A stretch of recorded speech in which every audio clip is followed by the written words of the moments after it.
Si vous êtes un professionnel de la gastronomie, vous connaissez forcément Métro. Métro s'engage en faveur de l'égalité en soutenant Girls in Food. Merci à eux. Métro.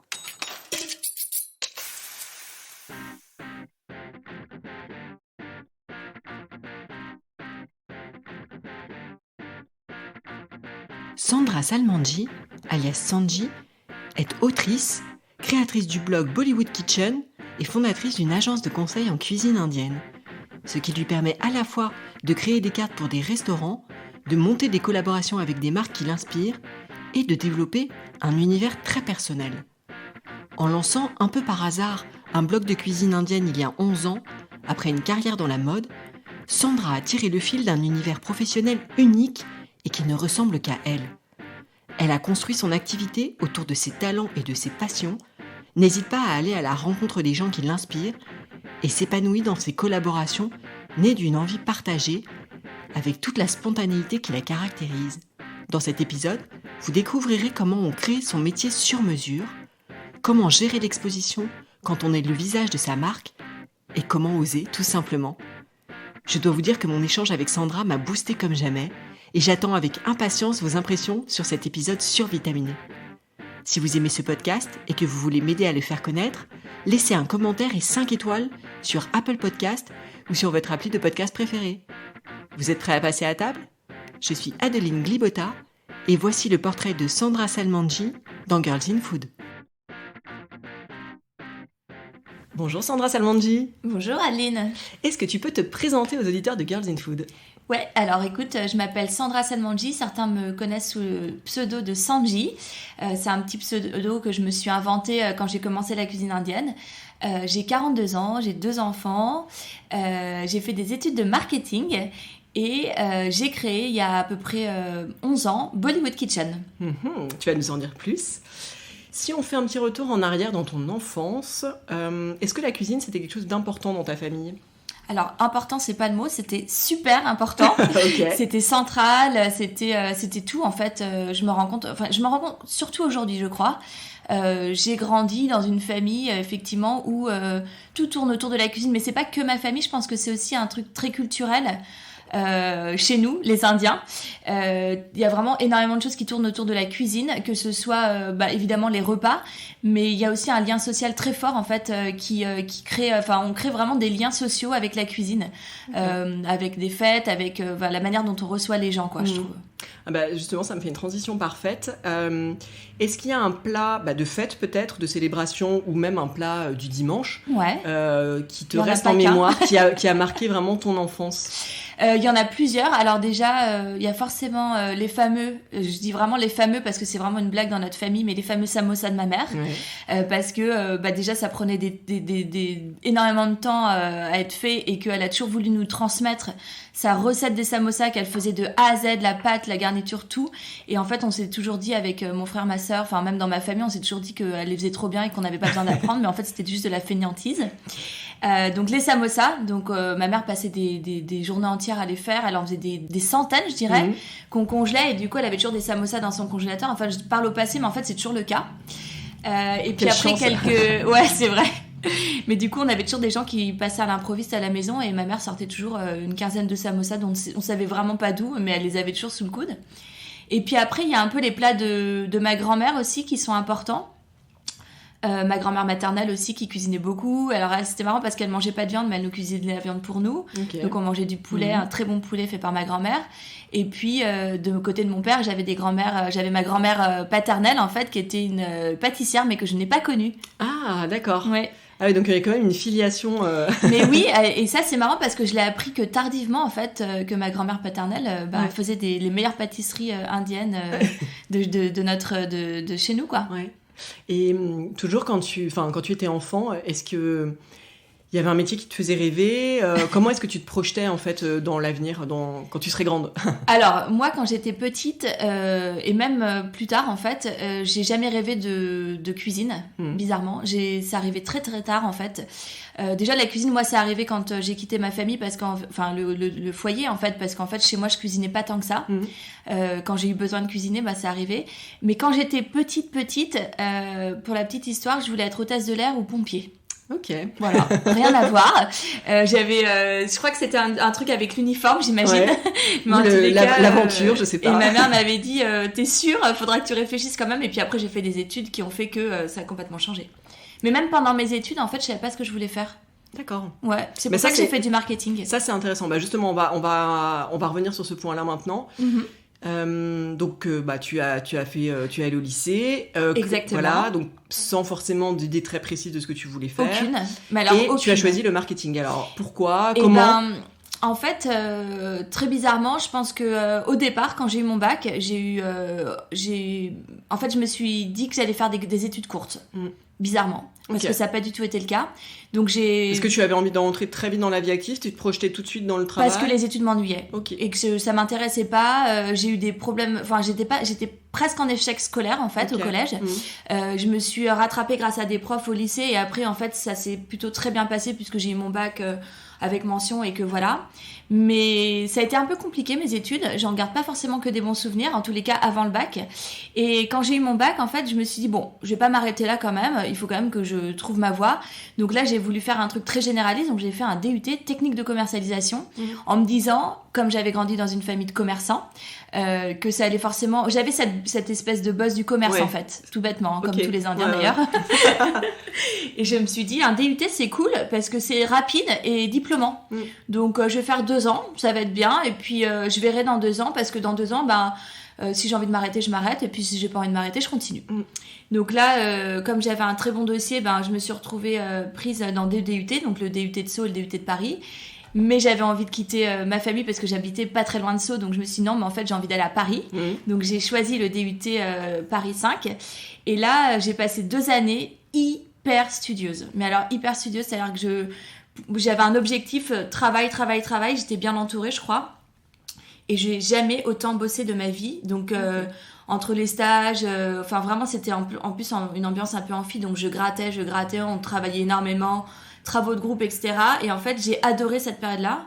Je me suis un peu construite aussi parce que j'étais un peu à Paris, donc je commençais à sortir, on commençait à faire la fête, je commençais à me faire des copains un peu à Paris, quoi. Ouais. Même si j'avais toujours mon groupe de copains de lycée que j'ai toujours aujourd'hui, que j'adore. Et là, à la fin de mon DUT, je me suis dit, ce serait dommage de s'arrêter là. Et en fait, je voyais tous mes copains qui partaient en école de commerce et qui postulaient. En fait, à l'époque, on était en admission parallèle. Donc, je me suis dit, tiens, si j'essayais, si je tentais le coup sur une école de commerce. Et je me suis fait un petit peu engrainer par mon entourage. Et donc, je me suis retrouvée en école de commerce. D'accord. Et assez facilement, parce que j'avais encore une fois un très bon dossier. Donc là, j'ai intégré l'ISC, donc à Porte d'Asnières, une école de commerce,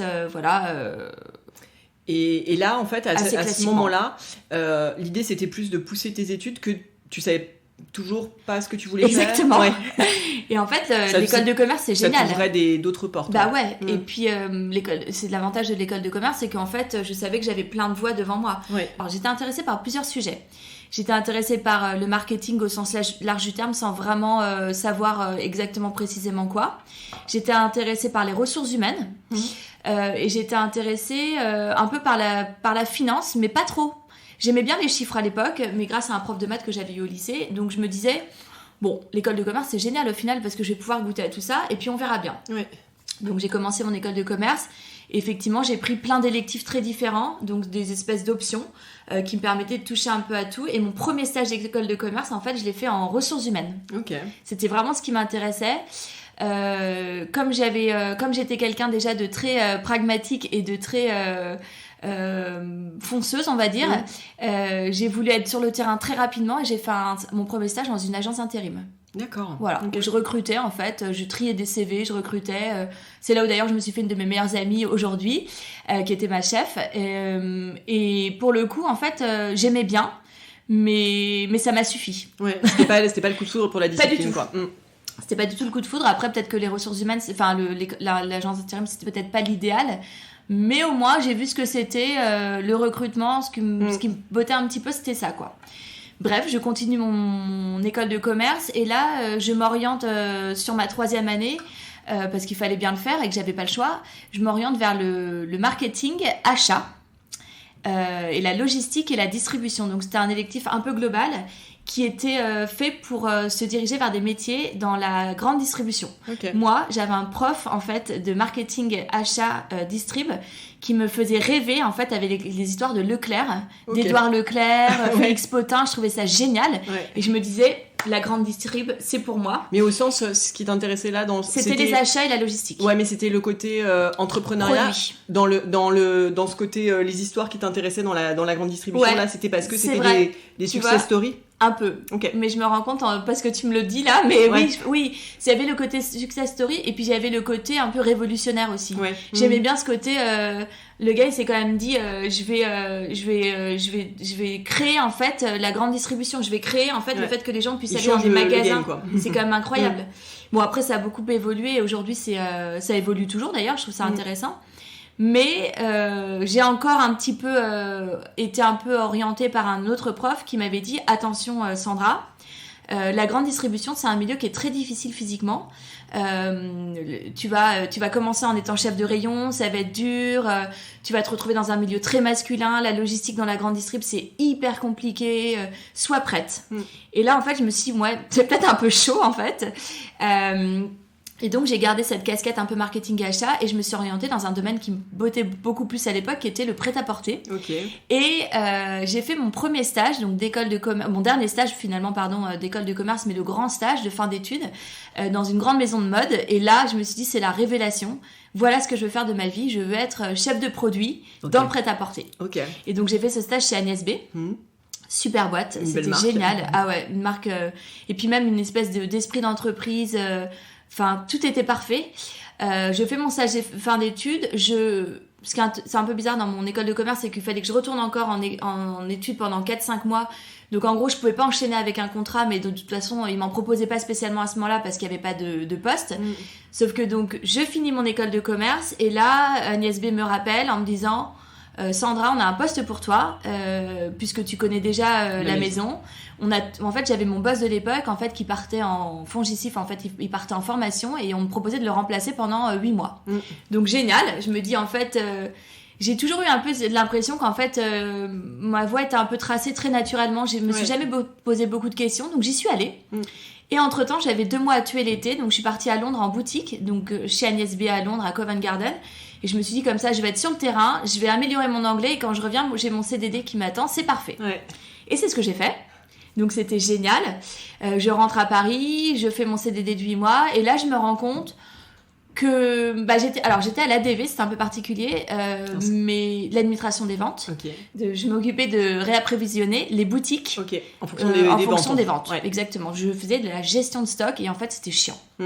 Concrètement, je me suis dit ok c'est cool pendant 8 mois. La mode c'est très glamour sur le papier, mais en fait il y a toutes sortes de métiers derrière. Exactement. Et l'ADV, l'administration des ventes, après c'était une super expérience et puis en plus j'avais une opportunité de boulot dès le départ.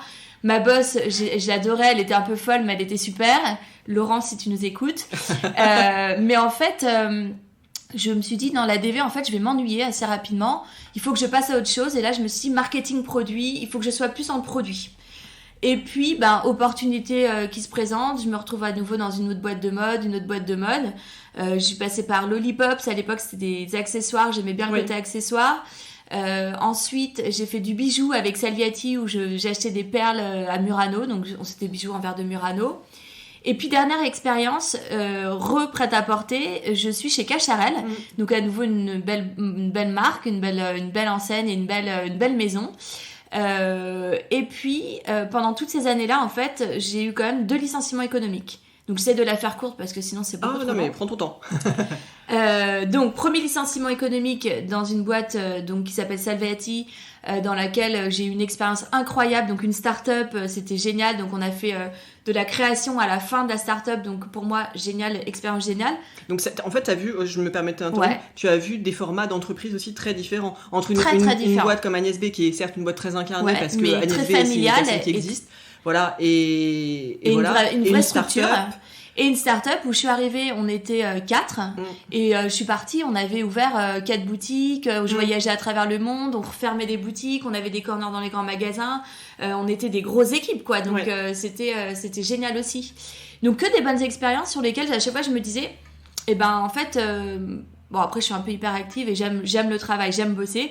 Donc, je me disais, mais en fait, tout ça, ça va me construire. Et en fait, je vais rebondir. Et je rebondissais à chaque fois et ça me construisait et c'était génial. Donc, le côté, en fait, licenciement économique dont tu nous as parlé, parce qu'il y a certaines personnes, ça pourrait les miner, elles pourraient se dire, oh, je suis déprimée. Ouais. Toi, c'était pas le cas. Toi, tu me disais, ça va être une autre opportunité derrière. Ouais, alors le premier licenciement économique, en fait, au moment où je quitte la boîte, en fait, j'avais déjà retrouvé un autre poste. Donc, en fait, aucun questionnement. Je partais et je commençais à regarder ce qui se passait et je trouve autre chose et les choses s'enchaînaient. Oui.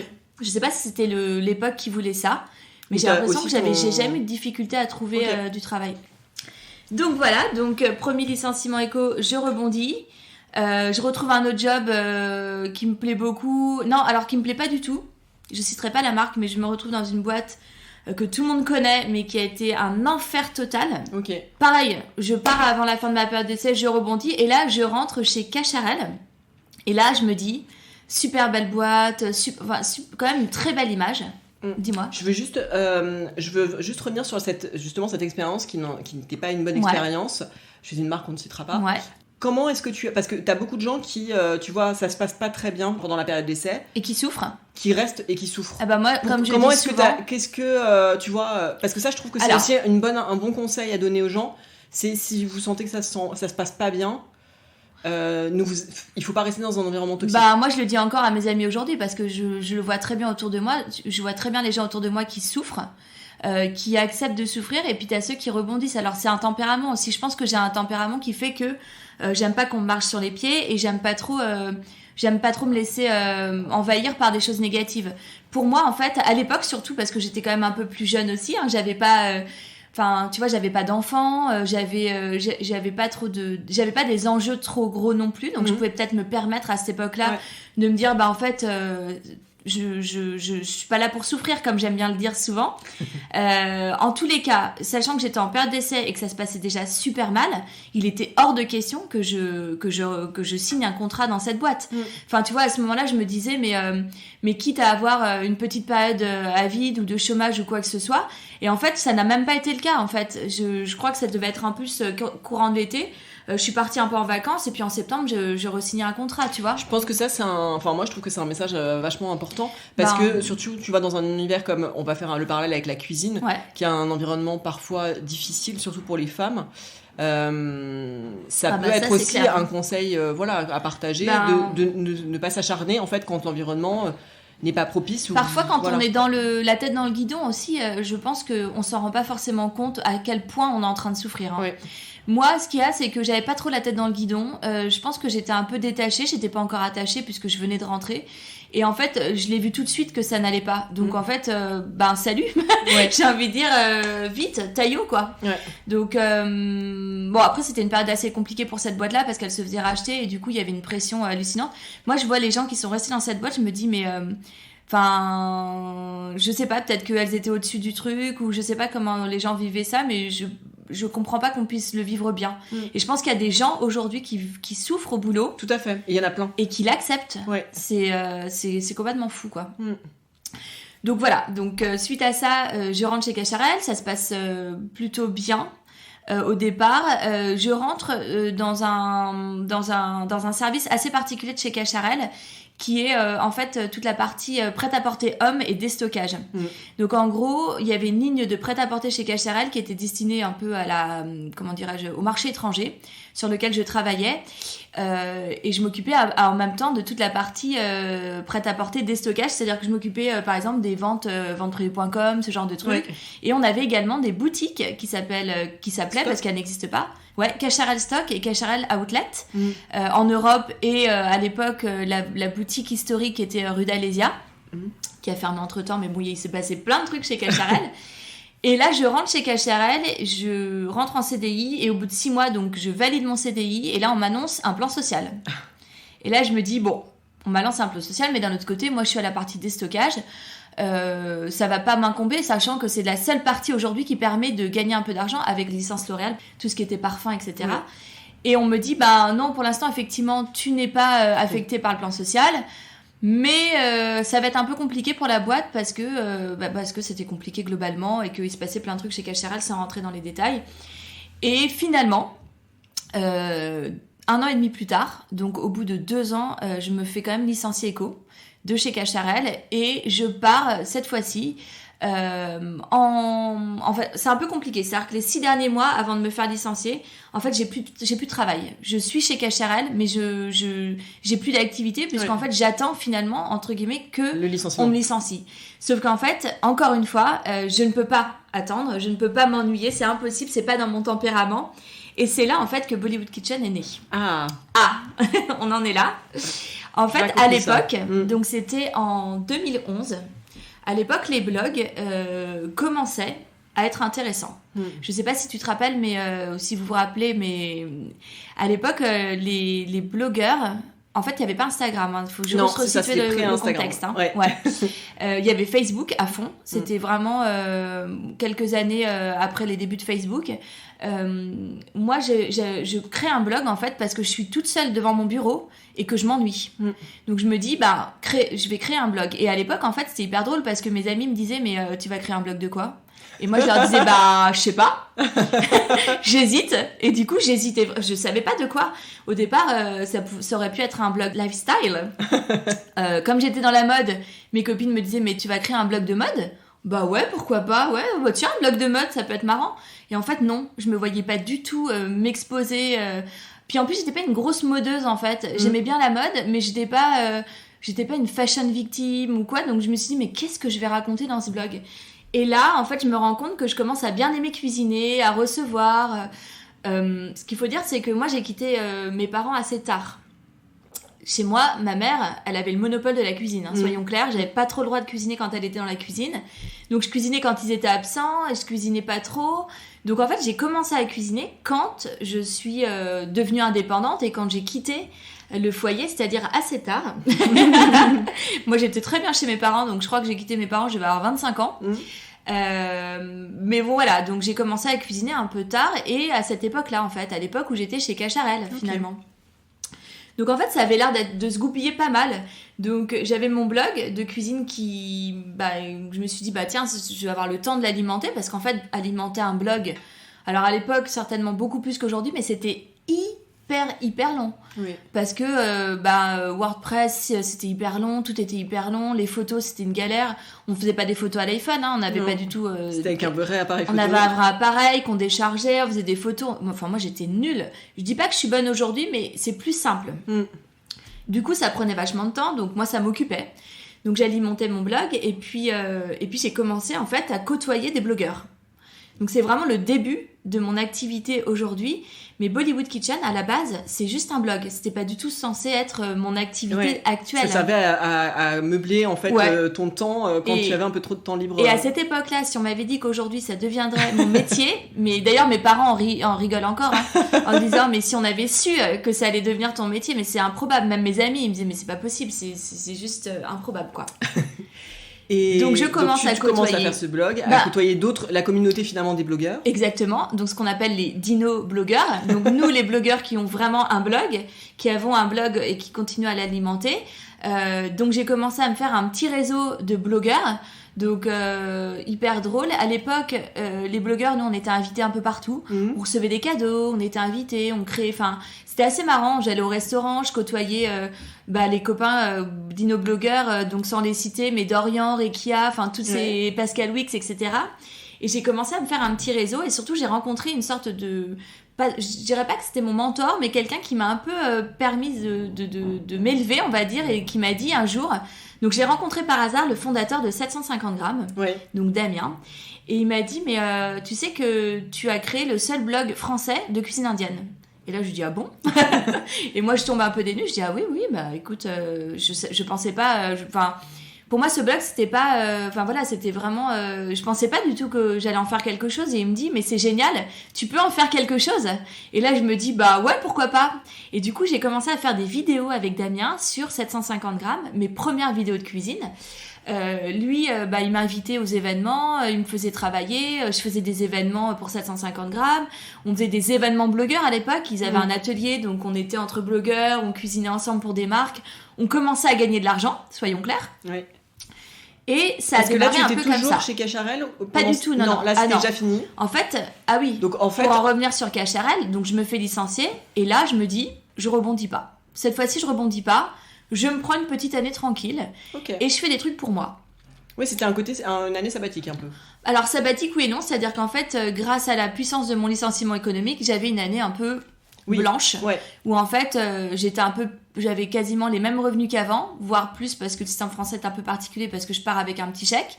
Et en plus de ça, j'ai pas la niaque à ce moment-là, et puis je me dis, je vais développer mon blog, parce que du coup j'ai le temps, mais comme je suis un peu hyperactive, je le dis et je le redis, alors hyperactive c'est un peu exagéré, mais j'aime les projets, j'aime créer des choses, donc voilà. Donc là, je prends des cours de couture, je commence à me mettre vachement, je fais du sport, je prends des cours de dessin, enfin vraiment, j'essaie de faire des trucs cool qui me plaisent, et je me rends compte maintenant des trucs très manuels.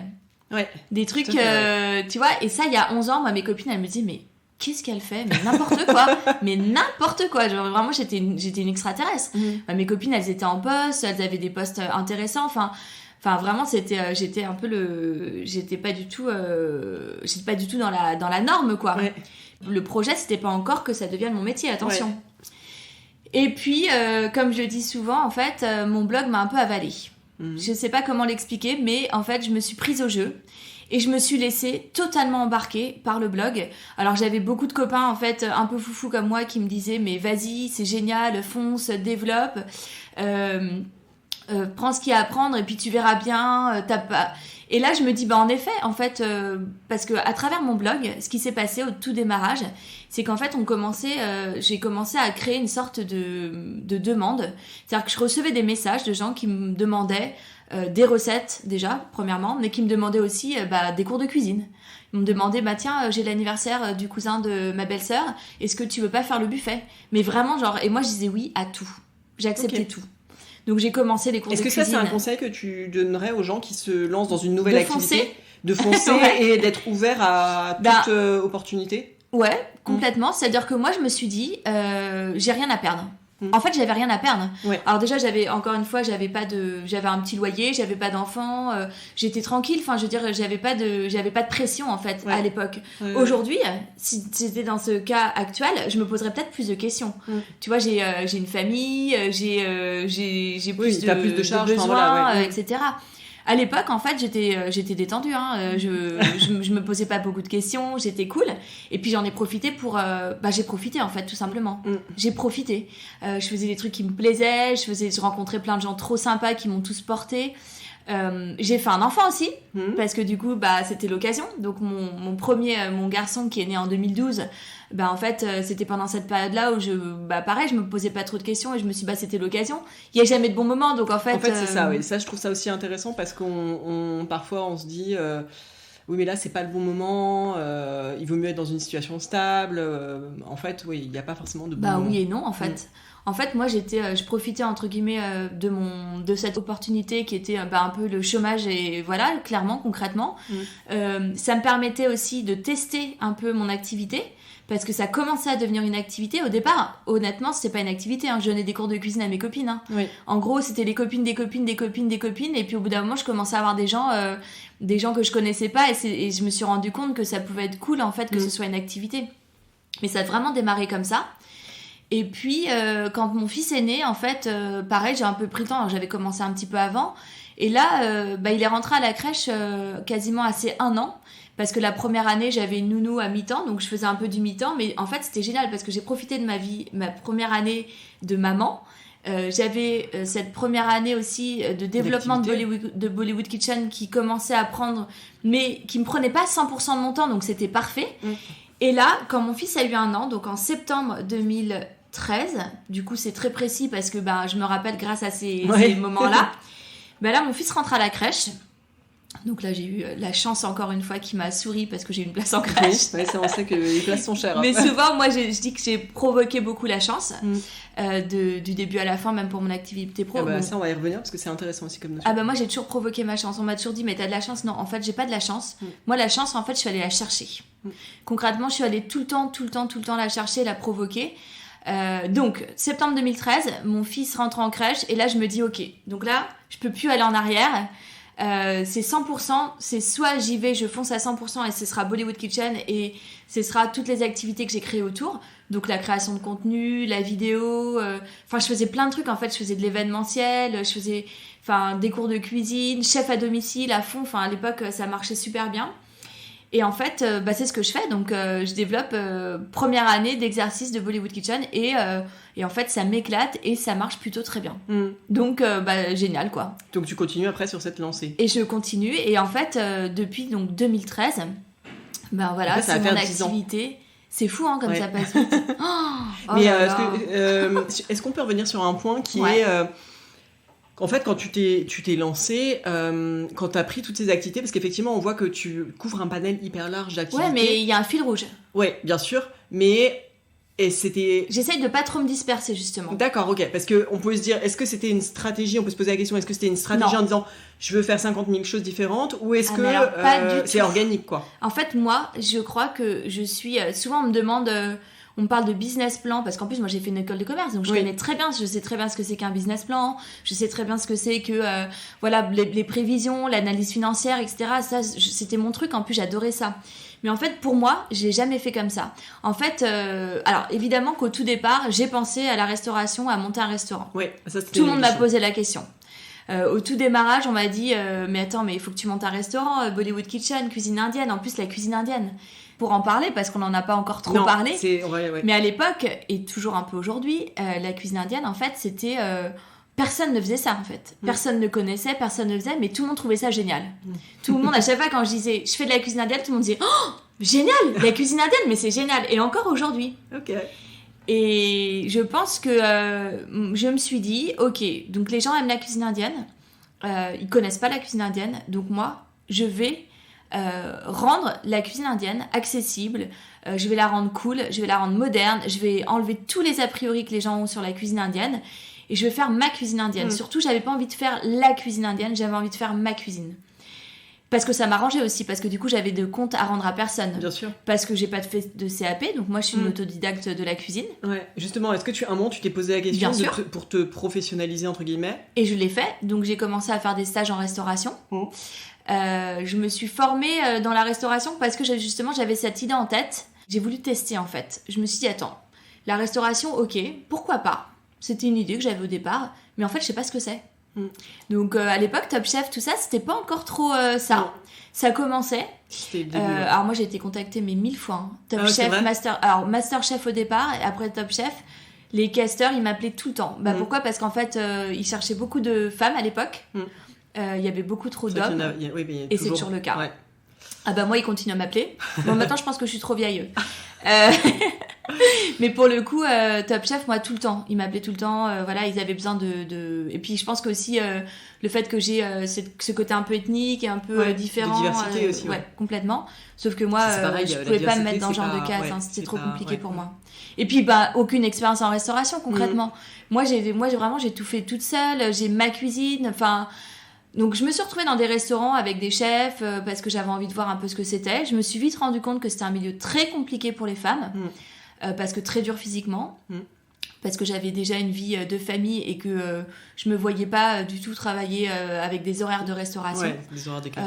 Vraiment pour moi c'était autant j'aime le travail et je suis une acharnée du boulot, autant pas à ce point-là. Et puis j'ai quand même passé un diplôme d'hygiène et sécurité alimentaire parce que je trouvais ça important de me former à ce niveau-là. Et puis comme j'étais amenée à travailler avec des professionnels, je trouvais ça aussi pour moi j'avais besoin tout simplement. Ouais, bien sûr. Par contre le CAP non, je voyais pas l'intérêt dans mon activité. C'est vrai que c'est sur un référentiel de cuisine traditionnelle française. Exactement. Donc pour de la cuisine indienne c'était...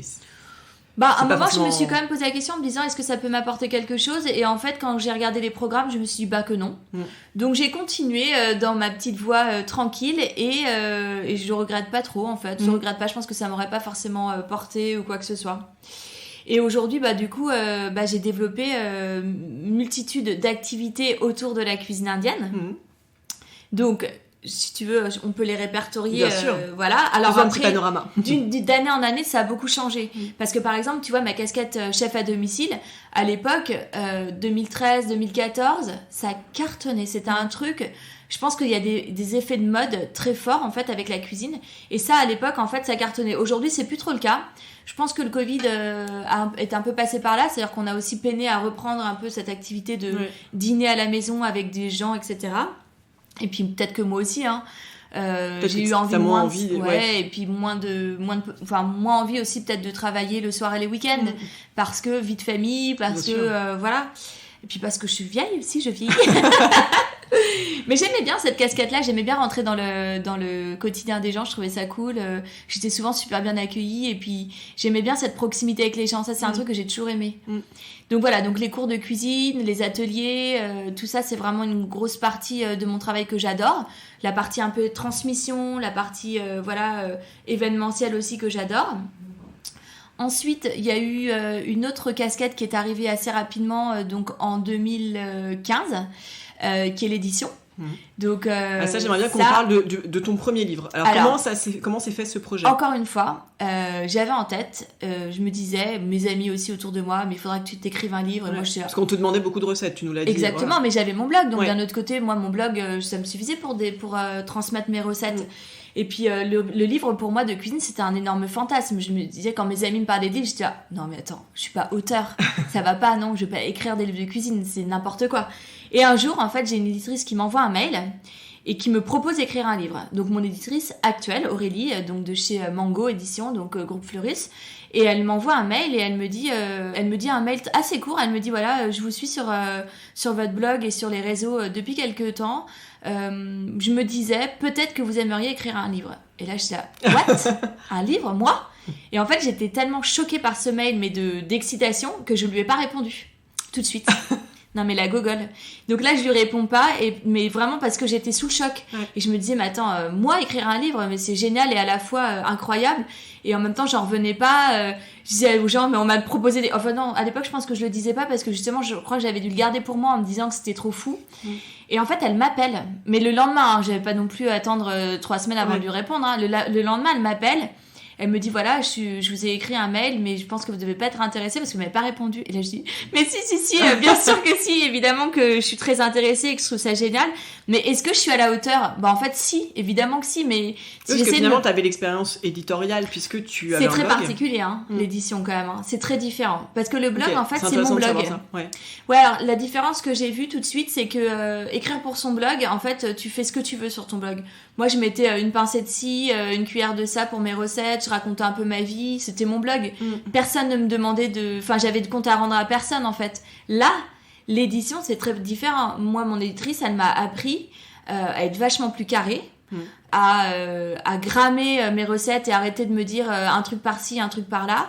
Donc, je suis devenue hyper rigoureuse dans mes recettes. Est-ce que ça a influencé la manière dont, après, tu as continué à alimenter ton blog ? Alors, du coup, ce qui est très particulier, c'est que après, une fois que tu écris des livres, tu as le blog, mais tu peux pas abandonner tes lecteurs de blog en disant achetez mes livres. Donc j'ai été obligée d'avoir un espèce d'équilibre de tout ça, de me dire ok, j'ai quand même mon blog où il y a des recettes qui sont disponibles, mais d'un autre côté, ces recettes, elles peuvent très bien être dans mes livres parce qu'en fait, c'est quand même mes livres. Et puis j'ai des recettes de base que de toute façon on veut avoir dans un livre de cuisine indienne. Donc ça a été un peu un vrai sujet ça. C'était de me dire qu'est-ce que je mets dans mes livres et qu'est-ce que je mets dans mon blog. Parce que mon blog il est gratuit, il est accessible gratuitement. Donc tu peux y aller, enfin tout le monde y va et je sais que voilà, j'ai même pas besoin trop de l'alimenter parce que ça comme j'ai un base, blog, en fait. exactement, qui reste en ligne. Et... les gens qui cherchent de la cuisine indienne, ils vont sur mon blog concrètement et en fait ils attendent pas forcément de la nouveauté. Ils ont les recettes de base, ils vont les faire. Moi, je suis pas de ces blogueurs à devoir alimenter en permanence pour être dans la plaque et pour correspondre à une tendance ou même pour avoir des nouveautés.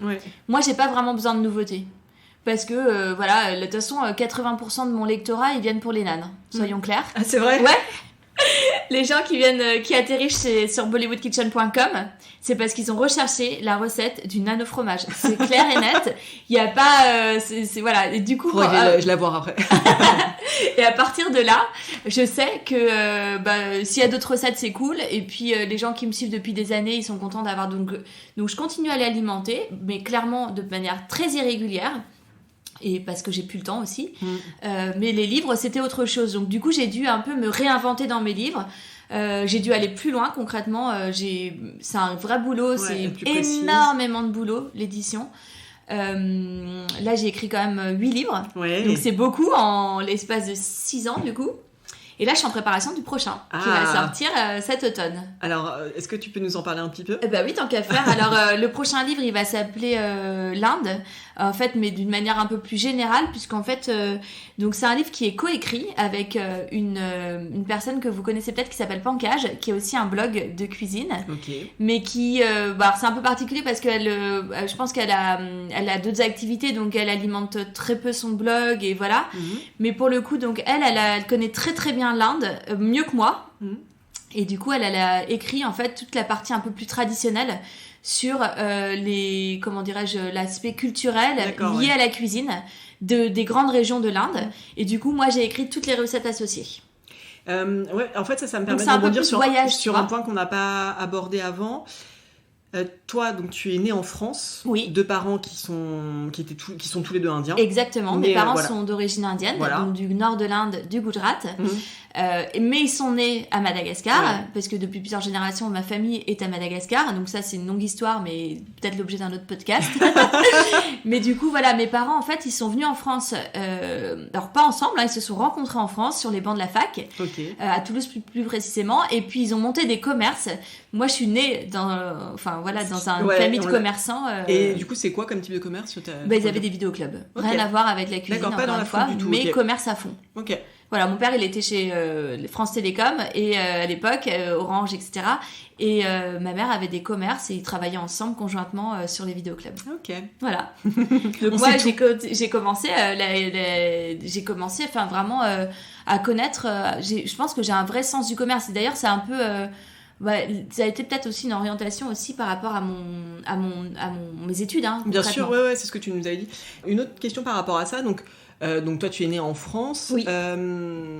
Comment est-ce que ton blog était perçu par la communauté indienne en France ? Est-ce que tu as des échos de ça ? Alors c'est une bonne question. En fait, au départ, je me suis assez vite rendu compte que mon blog ne s'adressait pas aux Indiens.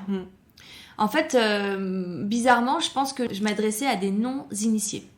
C'est-à-dire que pour moi, ce que j'avais en tête, c'était de me dire la cuisine indienne, elle est méconnue, donc je vais la faire connaître. Mais sauf que les Indiens, ils n'ont pas besoin de moi. Non, bien sûr. Tu vois ? Donc je me disais, voilà, c'est pour les c'est pour les Français. C'est une vulgarisation et d'ouverture sur cette culture. Exactement. Sauf qu'en fait, c'était pas vraiment le cas. Parce que j'ai, au fil de mes ateliers, de mes rencontres et de mes échanges, parce que moi j'échange beaucoup sur les réseaux sociaux et je réponds à tout le monde, vraiment j'aime bien cet échange. J'ai rencontré plein de gens trop sympas qui sont devenus même des amis sur Instagram. Je me suis rendu compte qu'en fait la nouvelle génération d'Indiens et d'Indiennes, parce que pas que forcément féminine, mais une nouvelle génération globalement, qui s'intéressaient à leur propre cuisine, à leur propre culture, je les aidais en fait, ces gens-là. Je les aidais à travers mes livres, je les aidais à travers les réseaux sociaux, je les aidais à travers mes recettes sur Instagram et mon blog, parce que leurs parents ne savaient pas forcément leur transmettre.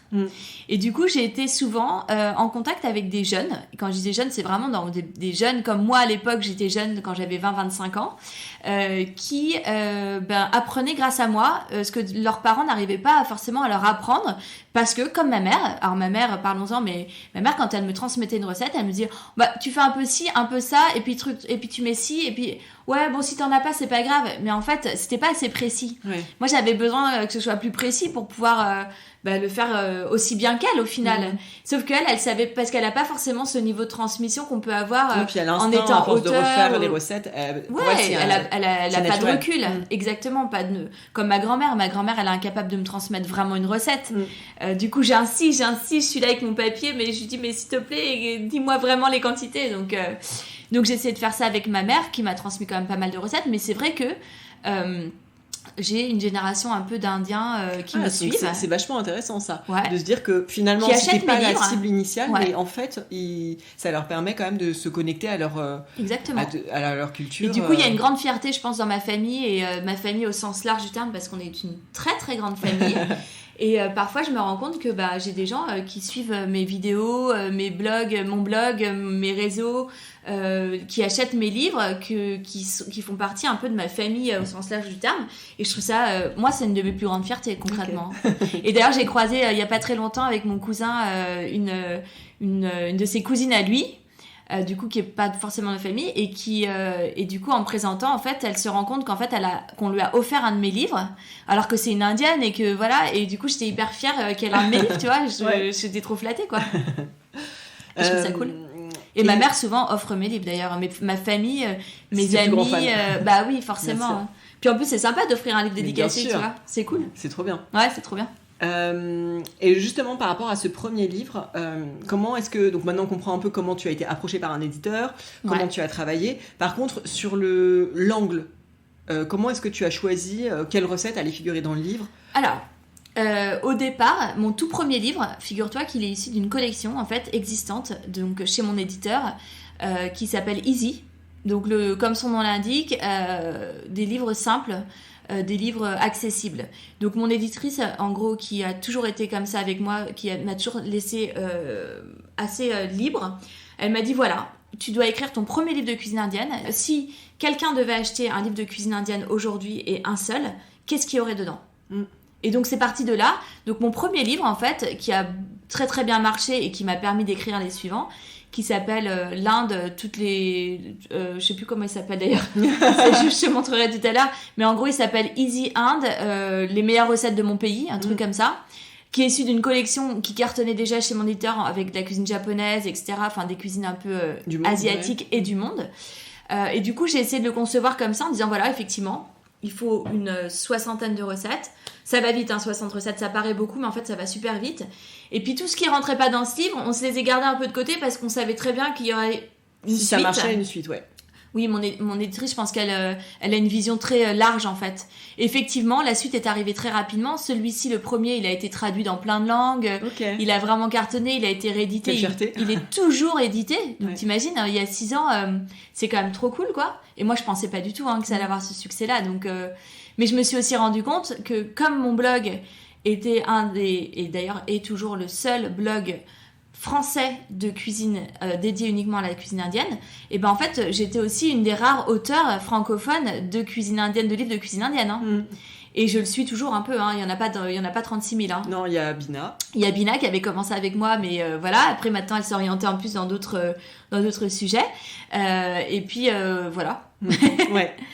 Ok. Du coup là, c'est vrai que la suite ça a été assez logique. Après on a fait la cuisine indienne végétarienne, on a fait les nanes et curry, on a fait dans la lignée un peu de l'époque de Jean-François Mallet, tu sais, les livres simplissimes. Oui, tout à fait. On a fait un l'Inde en 4 ingrédients qui avait très bien marché aussi à l'époque. J'ai écrit un livre sur l'Ayurveda aussi, la cuisine ayurvédique, qui est un pan important de la culture. Super intéressant, indienne. Qui continue aussi à bien fonctionner parce que c'est un sujet. En plus, je pense que l'Ayurveda et tout ce qui touche au bien-être, voilà, c'est un sujet qui est vraiment en plein dans notre époque. Ah, mais qu'il était déjà un peu à l'époque, mais qui continue à l'être, complètement. J'aimerais bien qu'on Donc parle. Ça, c'est l'édition. Ouais, ça, c'est la partie édition. C'est pas fini. Bien sûr, on va y revenir. Non, c'est pas fini sur les autres activités, mais du coup, je te laisse... sur la partie communication, image de marque, je trouve que même si tu as plein d'activités, finalement, tout semble très bien s'imbriquer. Enfin, vu de l'extérieur, tout semble très logique. Oui, c'est vrai. Comment est-ce que toi, tu as construit cette, tu vois, il y a un côté vitrine, et puis tu es toi-même ta propre, le visage de ta marque. Est-ce que ça, c'est quelque chose qui est facile à gérer, qui est compliqué à gérer ? Ce qui est facile à gérer, c'est qu'en fait, je gère tout toute seule. Donc, de toute façon, je maîtrise absolument tout ce que je fais et je le contrôle à 100%. Donc, c'est vrai que je suis pas du genre à me poser beaucoup de questions sur mon image et sur la manière dont j'ai envie qu'elle soit diffusée. Par exemple, j'ai pas trop de problème avec mon image. Je suis assez libre et je me sens pas, je me pose pas trop de questions en fait. T'es pas trop dans le contrôle? Non, pas trop, mais parce que je sais ce que je fais en fait. Parce que je sais que c'est un vrai sujet chez des marques créées par des femmes. à quel point est-ce qu'on doit ou pas, ou on peut se mettre en avant, parce que se mettre en avant, être exposé, c'est aussi s'exposer à des critiques. C'est un peu un cercle vicieux en fait, et c'est difficile. Parfois on hésite à se mettre en avant parce que surexposé, tu veux dire, ou même se mettre en scène, tu vois, c'est pas toujours évident. Moi je le vois à titre personnel sur le podcast, et c'est difficile de placer le curseur, ou est-ce qu'on doit être visible ou pas, est-ce que, enfin tu vois, et donc c'est intéressant d'avoir toi qui sait très bien gérer cet aspect-là. C'est hyper intéressant d'avoir. Je pense qu'il faut pas avoir peur de son image déjà. Moi, j'ai pas peur du tout de mon image. En fait, je suis pas quelqu'un de très complexé. Je m'affiche facilement. J'ai de l'autodérision aussi. Tu vois, je vais pas faire attention à comment je vais être coiffée, comment je vais être maquillée, En fait, je suis assez cool là-dessus, et je pense que c'est déjà assez important. Mais surtout, en fait, je me suis toujours dit je sais pas comment dire. Par exemple, je suis très pragmatique comme personne. C'est-à-dire que je me suis toujours dit, les choses arrivent, je vais les faire comme elles arrivent, je vais pas trop réfléchir, parce que plus tu réfléchis, et plus ça te met des freins. Donc moi j'ai tendance à être faut être un peu dans l'impulsion, enfin c'est pas mal. Ah ouais, complètement. Et puis j'ai toujours un peu cette manière d'aller d'un peu fonceuse. Alors attention, je suis une fonceuse, mais je suis une fonceuse réfléchie. Je fais pas les choses sans réfléchir non plus, mais je fais les choses, et j'aime faire les choses de manière spontanée. Souvent j'ai des copains qui se moquent de moi quand ils me disent t'as oublié de mettre ton filtre. Mais dans la vraie vie, tu vois, je dis un peu trop les choses parfois. Mais j'aime bien aussi ce côté-là. Mais au final, quand on fait la balance, tu trouves que c'est plutôt positif. Ça t'apporte plus de choses que ça ne te coûte. Parce que tu vois, cet univers, comme tu disais, que j'ai créé, qui est assez global, donc c'est Bollywood Kitchen. Alors ce qui est bizarre, c'est qu'au départ j'avais pris un pseudo, parce que c'était un peu l'époque, si à l'époque on avait un peu des pseudos sur les réseaux. Moi je l'ai pris pas pour ça, mon pseudo. D'ailleurs, si tu veux, je te raconte la petite anecdote. Je l'ai pris parce que quand j'ai créé Bollywood Kitchen, les premières personnes que je rencontrais qui me disaient mais un blog de cuisine indienne, mais c'est trop cool, mais pourquoi? Et là je dis parce que je suis indienne. Et là elle me dit t'es indienne? Et en fait ça sautait pas aux yeux des gens que j'étais indienne, parce que je m'appelais Sandra, et qui trouvaient ça bizarre. Ok. Et donc à force qu'on me pose la question, j'ai très très rapidement pris un pseudo qui est tout simplement la contraction de mon prénom Sandra et de mon nom de famille Salmanji, et ça a donné Sanji. Et je trouvais ça trop cool. Au début, je trouve ça toujours assez cool, parce qu'au final, Sandra, c'est un prénom qui est hyper classique et hyper répandu. Et Sanji, c'est un prénom qui est inventé, donc je suis la seule à l'avoir, a priori. Et du coup, on ne m'oublie jamais. Sanji, c'est... Enfin, une fois qu'on a croisé mon chemin, on peut pas l'oublier. En fait, Sanji, il y en a qu'une. Tu vois, c'est tellement unique que tu peux pas l'oublier. Voilà. Et donc, tout cet univers de la cuisine indienne, je me suis dit, ok, je vais pas trop me disperser, je vais garder ce truc un peu focus, mais tout en restant ouverte à plein de trucs. Tu vois, j'ai été amenée à travailler avec des marques, ou sur des événements, sur des trucs qui étaient pas forcément de mon univers, mais où je vais aller apporter en fait justement ma touche. Et d'ailleurs, c'est ce qui est cool, et c'est d'ailleurs un des projets que je vais te raconter après, c'est que aujourd'hui les gens en fait ils se sentent pas en concurrence avec moi. Personne en fait se sent en concurrence avec moi. En fait, j'ai toujours un peu l'impression d'apporter quelque chose de plus, mais de manière conjointe en fait, tu vois.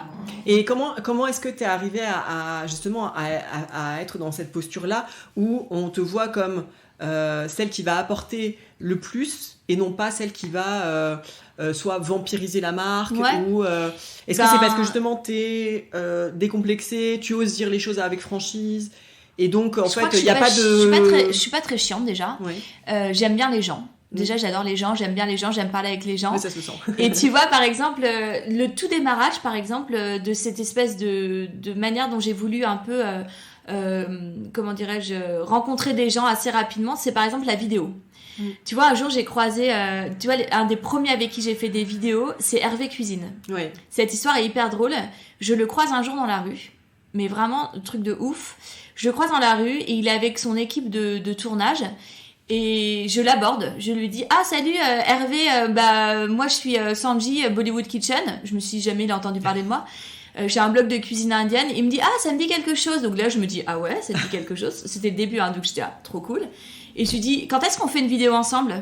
Et là il me dit quand tu veux, t'es dispo quand? Et en fait on a fait une vidéo ensemble la semaine suivante, où je lui dis qu'est-ce que tu vas apprendre de la cuisine indienne. En fait, j'avais toujours un peu ce sentiment que j'allais apporter quelque chose à l'autre, mais que j'allais pas forcément marcher sur son terrain. Ouais. Moi, j'avais pas l'ambition en fait de faire du Hervé Cuisine ou de faire comme les autres. En fait, je voulais juste dire Hervé, moi, je vais te faire, je vais t'apporter ma recette de naan et tu vas voir, ça va être trop cool. Et en fait, c'était trop cool. Moi, j'ai fait ça avec plein de gens. Et bah ça, en fait, c'est vraiment, je pense, une leçon à tirer de ton expérience qui est super chouette. Peut-être, ouais. C'est de se doser en fait, parce que plein de gens se seraient dit. Je reconnais Hervé Cuisine dans la rue, mais je vais jamais osé. Ah ouais, bah alors moi, je suis hyper cool par rapport à ça parce que tu vois, typiquement, quand j'ai des gens que je côtoie pas, mais que je vais croiser ou qui vont me reconnaître parce que ça peut m'arriver, comme j'ai fait un peu de télé, j'ai fait un petit peu, puis je suis un peu exposée. Et ben, en fait, au contraire, je trouve que justement, je me mets à la place des gens. En fait, pour moi, tout le monde est identique. Enfin, il y a pas de. C'est tout à fait juste. Je trouve ça, voilà. Et d'ailleurs, c'est le cas avec la plupart des gens qui m'entourent. Hein. Je fais pas la différence entre des gens connus ou pas connus. En fait, je suis pas trop comme ça, moi. Et de manière générale, cet état d'esprit, le fait d'oser aborder les gens, leur proposer des collaborations, cette manière de faire qui, au final, pour toi, j'ai l'impression, fonctionne super bien. Ça m'apporte toujours. Ok. Et d'ailleurs, est-ce que tu as beaucoup de refus ou est-ce que globalement ça fonctionne assez majoritairement? En fait, ce qui est marrant, c'est que j'ai rarement eu besoin d'aller vers les gens. Je trouve que la plupart des temps, et encore une fois, je pense que c'est quelque chose qui se fait très naturellement. Les gens vont vachement vers moi plus que je vais vers les autres. Okay. Mais en fait, c'est un espèce de, je sais pas comment l'expliquer. Ça se fait comme ça. Voilà. Souvent, les gens viennent me chercher. Souvent, on me demande, mais comment t'as fait pour bosser avec telle ou telle personne? En fait, je sais même plus l'expliquer, mais ça se fait très naturellement. Et c'est au fil des rencontres. Moi, tu vois, quand à l'époque on allait sur les événements, les trucs comme ça. Moi, je parle à tout le monde. J'aime bien ce côté-là justement où je me dis tout le monde est accessible en fait. Ouais. Et c'est ça qui est cool. Non, mais c'est super. Après, t'as certains autres cas où je vais être un petit peu plus rentre dedans, comme par exemple avec Nomi, on en avait parlé. Ouais. J'arrêtais pas de les croiser, donc je resitue. Nomi, c'est une marque d'épices. Ouais, une marque d'épices avec qui j'ai co-créé en fait des blends, des mélanges d'épices. Donc co-créé d'un mélange butter chicken, un mélange veggie biryani, etc. Et en fait, j'arrêtais pas de les croiser. Et en fait, je me rends compte que leur bureau de l'époque, parce qu'ils ont déménagé entre-temps, était mais genre en bas de chez moi. Ouais, c'est vrai. Et donc, je les croisais. Et un jour, j'ai franchi la porte. Et je leur ai dit, en gros, enfin, je l'ai fait un peu courte, mais je leur ai dit, coucou, moi, c'est Sanji, Bollywood Kitchen. J'ai trop envie de créer des blends d'épices avec vous. Et là, ils m'ont regardé genre, ok. Et comme, encore une fois, cuisine indienne, Sanji, Bollywood Kitchen, les gens, quand ils m'ont croisé une fois, ils s'en rappellent. En fait, Marilou me dit « Ah, mais tu me dis quelque chose. Mais oui, je vois ce que tu fais, c'est cool. » Et 2 semaines plus tard, j'étais dans leur bureau et on créait des sachets d'épices ensemble. Ouais, donc, mais les choses se font toujours facile. Ouais, et puis en toute simplicité, en fait, mes collabs et mes co-créations, c'est toujours très simple, en fait. C'est toujours dans la joie et la bonne humeur. On n'est pas là pour souffrir, comme je dis souvent, et on est là pour passer des bons moments et pour créer des trucs cool, en fait. J'aimerais bien qu'on parle d'un petit peu aussi du côté business. Après, on va revenir sur tes différentes activités parce que on est loin d'avoir fini. Est-ce que le fait de venir d'une famille de commerçants, est-ce que tu as cette finalement buzz du commerce, le côté négociation, même pour te vendre en fait, ou pour avoir un traitement équitable, enfin voilà, obtenir finalement gagner ta vie avec tous tes collabs et autres. Est-ce que ça c'est quelque chose qui te vient facilement, la négociation? Bah écoute, déjà concrètement école de commerce, ça c'est clair que aujourd'hui en fait j'ai déjà eu des réflexions. Alors c'est marrant parce que j'ai eu des réflexions au tout début de mon activité.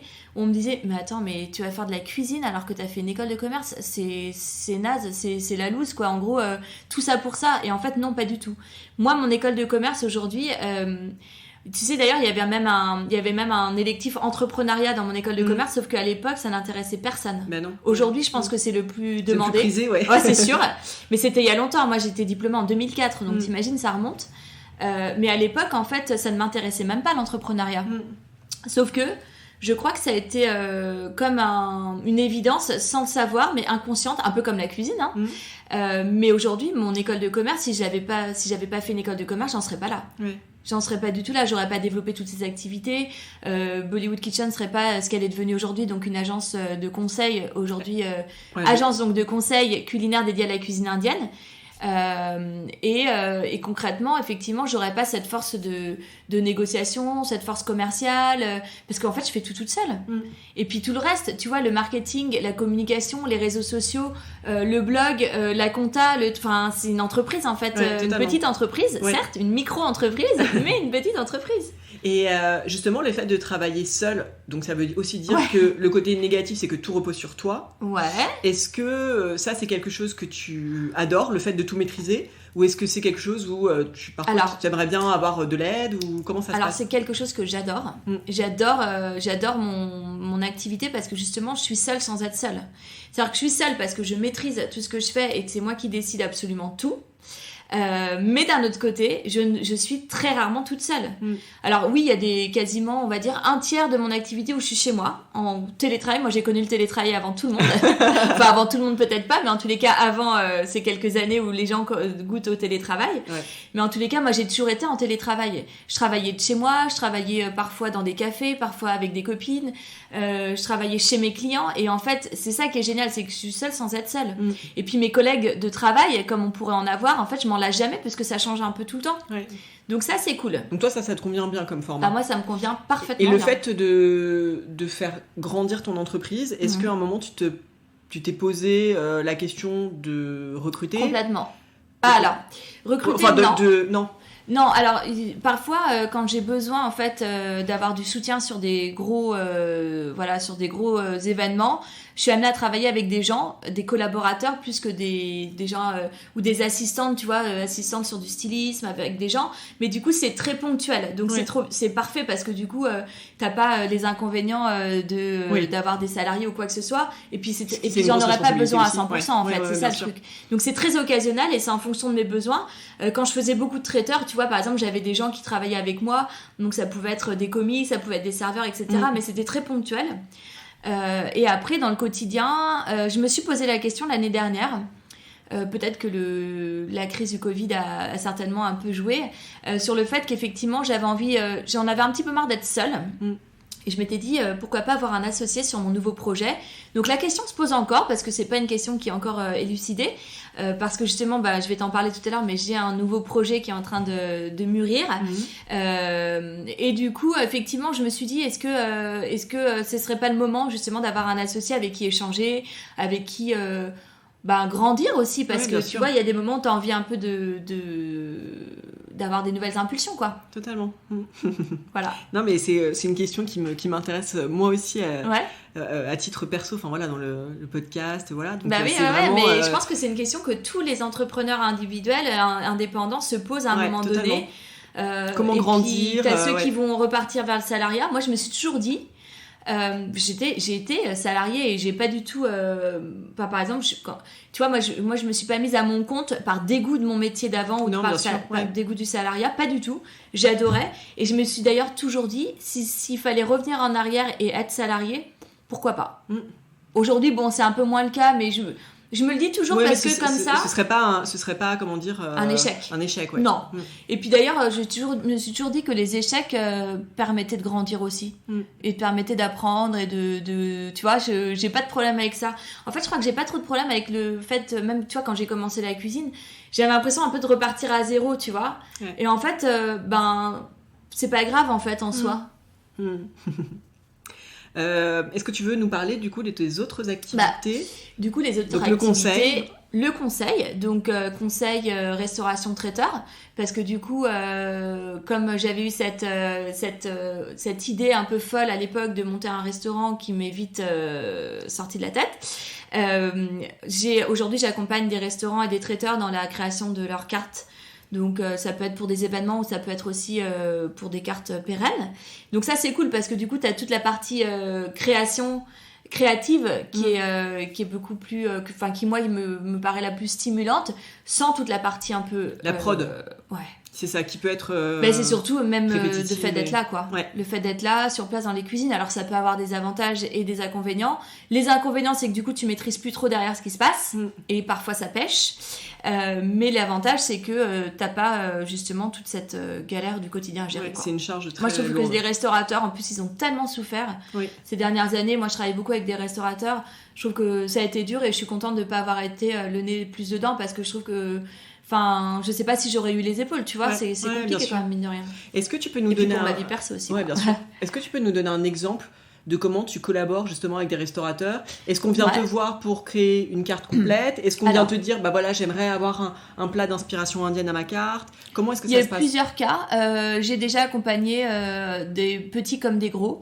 Ça peut m'arriver d'accompagner des petits traiteurs ou restaurants qui ont juste besoin d'avoir une carte un tout petit peu plus étoffée et qui veulent aller vers des cuisines un peu du monde. Et du coup, on va rajouter des plats un peu emblématiques et des recettes un peu phares de la cuisine indienne, pardon. Ensuite, ça peut être une carte complète. Donc, comme ça a été le cas d'un restaurant qui s'appelle Papadoum Kitchen, mais qui n'a pas survécu au Covid. Mais bon, qui avait une équipe en place qui avait du mal à suivre. Et puis, ça a été hyper compliqué. Peut-être un projet trop ambitieux. Ensuite, là, je fais la carte d'une chaîne de street food. Ok. Ouais. Et d'ailleurs, le prochain, enfin le restaurant numéro 2, parce qu'on a déjà ouvert le premier. Alors, dis-nous comment ça s'appelle. Ça s'appelle Anja. Oui. On a ouvert le premier, en fait, à Clermont-Ferrand, en fait, il y a quelques mois, qui est un peu un pilote et qui permettait de tester le concept avec un franchisé. Là, ils ouvrent à la Défense une sorte de food market avec plusieurs enseignes. Donc ça, c'est un projet sur lequel je travaille depuis plusieurs années. Okay. Gros boulot, gros projet pour mettre en place des process. Donc là, c'est particulier parce que c'est une chaîne. Donc c'est un peu, alors pas forcément de manière péjorative parce que c'est quand même des bons produits, etc. Mais ils se veulent vraiment un peu une enseigne un peu McDo pour essayer justement. Et ça, c'est ce que je trouve très cool dans le projet. Ce côté démocratisation totale de la très ambitieux, démocratisation de la cuisine indienne et justement pouvoir être un peu partout sur le marché français, quoi. Mais pas que français, parce que je pense qu'ils vont s'attaquer à d'autres marchés. Et puis après, ça peut être traiteur aussi, où j'avais créé à l'époque, alors c'était pour un gros traiteur qui s'appelle Room Saver, des plateaux repas indiens, parce qu'ils se rendaient compte qu'ils avaient beaucoup de demandes en cuisine indienne. Et ça, c'était cool aussi comme expérience, quoi. D'accord. Ah oui, donc ça peut prendre des formes extrêmement variées, ce consulting sur des cartes. Okay. Ouais, c'est ça peut être vraiment très varié. Et c'est cool. Et est-ce qu'il y a d'autres activités dont tu as envie de nous parler? Ou est-ce qu'on passe à ton projet à venir? Après, dans les activités de Bollywood Kitchen, voilà, c'est la création de contenu. Je fais beaucoup de vidéos. Je travaille avec des partenaires de longue date. Non, j'aime bien cette casquette-là aussi qui se renouvelle un peu chaque année avec des nouveaux partenaires, tu vois. Okay. Et ça, c'est cool. Et donc le nouveau projet, on y arrive. Alors déjà, je voulais juste rappeler quand même que par rapport à la co-création, par rapport à Nomi, j'ai aussi un projet avec Catherine Kluger que tu as interviewé il y a pas longtemps. C'est ça qui est ma toute dernière invitée du podcast. Catherine Kluger que je connais depuis très longtemps maintenant, avec qui on est en train de co-créer un granola qui va évidemment aux saveurs indiennes, Génial. Qui va sortir à la rentrée. Donc trop cool. Ouais. Et donc à la rentrée, donc on est c'est septembre, c'est ça. Oui, c'est ça, exactement. On est en train de là dans quelques heures, j'ai rendez-vous avec elle pour les testings, donc je me réserve. Mais donc voilà, et donc tout ça pour venir à mon nouveau projet, donc qui va commencer à être lancé courant fin 2022 début 2023. Donc j'ai commencé à créer en fait Paris-Bombay. Donc Paris-Bombay, ça va être une sorte de vitrine en fait de mes co-créations avec donc tout type de projets. Donc dedans évidemment il va y avoir Nomi, il va y avoir le granola de Catherine Kluger, il va y avoir également tout ce que j'ai déjà fait jusqu'à présent, donc mes livres de cuisine que vous connaissez déjà. Il va y avoir également une collection de linge de table. Ah. Ouais, et ça c'est trop cool. Donc comme je viens un peu du textile, en fait j'ai l'impression de boucler la boucle et ça je trouve ça vraiment génial. Avec une marque que j'ai rencontrée il y a quelques temps puisque mes enfants avaient posé pour cette marque qui s'appelle Petit Lucas Duterte. S'appelle Lucas Duterte maintenant d'ailleurs, ils viennent de changer et qui est en fait une marque de textile et de linge de table de maison textile qui est fabriqué 100% en Inde. D'accord. Donc c'est hyper drôle parce qu'en fait eux ils s'appellent Lucas Duterte from Paris to Bombay et moi mon entreprise que je suis en train de créer, enfin ma nouvelle société que je suis en train de créer s'appelle Paris Bombay, donc forcément il fallait qu'il y ait un lien. Bien sûr. Et en fait c'est par économie, je suis allée on s'est rencontrés par plusieurs biais. Et je suis allée voir Marie, en fait, qui est une des co-fondatrices de Lucas Duterte. Et je lui ai dit, Marie, j'ai envie de co-créer avec vous une ligne de linge de table. Et là, Marie me dit, génial, tu passes au bureau, on démarre quand est-ce qu'on fait ça? C'est génial. Nous aussi, on avait envie de faire un truc un peu cool autour de la cuisine. Et la cuisine indienne, évidemment. Donc du coup je suis trop contente, ça va sortir et du coup ça va être une des activités de Paris Bombay. Il va y avoir aussi des tartinables. D'accord. Ah. Ouais. Enfin, ça c'est un truc sur lequel j'ai envie de toucher à ça depuis très longtemps. Alors en collab, en co-création effectivement. Alors ça va être que de la co-création pour le moment. Je m'étais beaucoup posé la question sur la création d'une marque en propre. Je pense que ça arrivera dans un second temps au fil des opportunités et justement de cette expérience que je suis en train de me créer avec Paris Bombay. Donc pour le moment, co-création, 100% co-création. Et donc, est-ce que tu peux dire avec qui? Alors, c'est en train de se faire. Donc pour l'instant, je garde pour moi, mais j'ai une très très bonne piste, très cool, qui va arriver à mon avis très rapidement. Okay. Et donc avec des crackers aussi, des biscuits, et des pois chiches grillés, enfin un truc assez cool. Et une précision, est-ce que cette nouvelle marque, enfin cette nouvelle entreprise... Ça va être une sorte d'univers en fait, dédié à la co-création.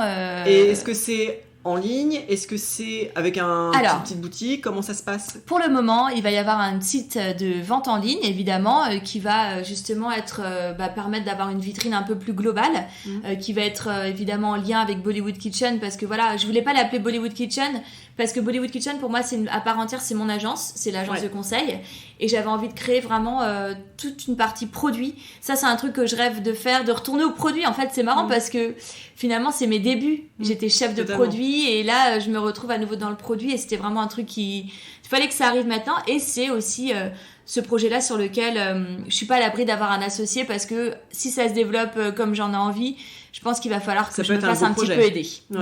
Il y a un moment, je pourrais pas tout faire, quoi. En fait, tu vois, c'est bizarre, mais j'ai pas envie d'abandonner des autres activités que j'ai actuellement qui me plaisent vachement. Ouais, bien sûr. Tu vois, j'ai mes cours de cuisine, j'ai mes ateliers, j'ai toute la partie un peu événementielle, j'ai la co-création. Enfin, pour moi, c'est en plus. Ok.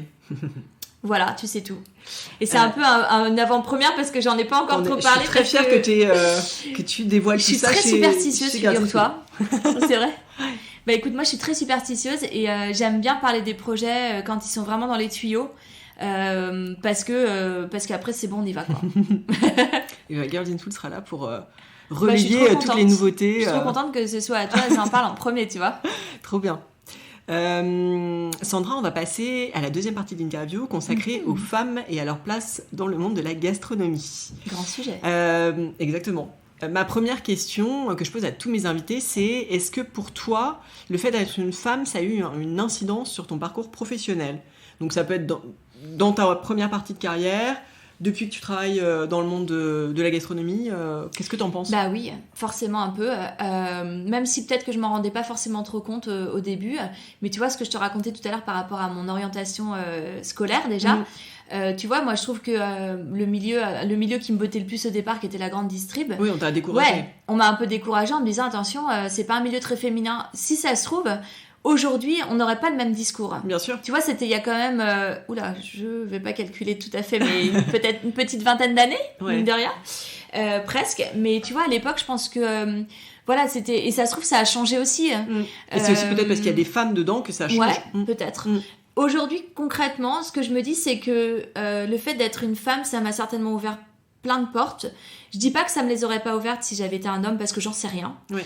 Mais ça m'a certainement ouvert plein de portes. Et aujourd'hui, c'est marrant parce que je crois qu'avant, j'avais beaucoup de copains. J'avais beaucoup plus de copains que de copines, ou peut-être...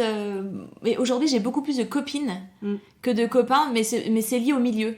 En fait, dans le milieu de la gastronomie et le milieu de la cuisine dans lequel j'évolue et dans lequel je me suis fait un réseau sympa, ou que j'appelle, tu vois, mes copines de blog, d'Instagram, etc. C'est presque un peu comme des collègues que je n'ai pas eu de ce milieu-là.